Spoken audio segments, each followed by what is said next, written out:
আমার মনে হয় দর্শকদের ভালো লাগবে, কারণ আর এই ছবিটি তো আপনারা জানেন যে মুক্তিযুদ্ধের পটভূমিতে তৈরি। আমার মনে হয় সেই জায়গার থেকে খুব দর্শকরা খুব উপভোগ করবে অন্যরকম ছবি।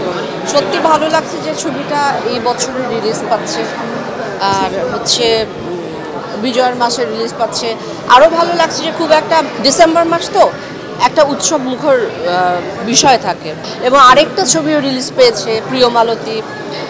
তো প্রিয় মালতী রিলিজ পেয়েছে, সাথে নকশিকাঁথার জমিন। তো এরকম কয়েকটা ছবি যদি একসাথে আসে সেটার জন্য দর্শকদের জন্য খুব ভালো, দর্শকরা মনে হয় সেটা খুব এনজয় করবে। আমার খুব ভালো লাগছে। সব মিলিয়ে আসলে কেমন দর্শকদের সাড়া পাচ্ছেন, কি মনে হচ্ছে আপনার? এখনও তো রিলিজ করেনি, রিলিজ করলে বুঝতে পারবো। আমার মনে হয় দর্শকদের ভালো লাগবে, কারণ আর এই ছবিটি তো আপনারা জানেন যে মুক্তিযুদ্ধের পটভূমিতে তৈরি, এবং বেশ অনেকগুলো ফেস্টিভ্যাল ট্রাভেল করেছে ছবিটা। আমার মনে হয় সেই জায়গার থেকে খুব দর্শকরা খুব উপভোগ করবে অন্যরকম ছবি। সামাজিক যোগাযোগ মাধ্যমে কিন্তু ইতিমধ্যে এটার পোস্টার আসলে বিভিন্ন জায়গায় দেখা যাচ্ছে।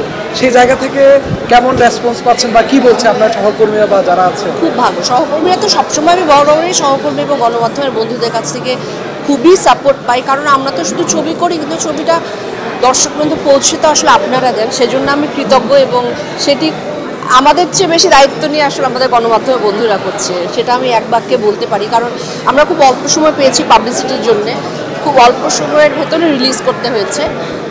তো সেই অর্থে খুব একটা সময় পাইনি, তারপরেও এর ভেতরে যা সবাই পছন্দ করছে, পোস্টার এবং ট্রেলারের কথা বিশেষ করে এখান থেকে, এবং সারা পৃথিবীতে যত বাঙালি ভাষাভাষীরা যারা আছেন তারা সবাই কিন্তু যোগাযোগ করছেন, কথা বলছেন যে এই ছবিটি তাদের দেখবার একটা আগ্রহ তৈরি হয়েছে। এটাই বললাম যে শেষে এবং বিজয়ের মাসেও ছবিটা রিলিজ করলো, মুক্তিযুদ্ধের ছবি রিলিজ করবে, তো সেই জন্য ভালো লাগাটা অন্যরকম।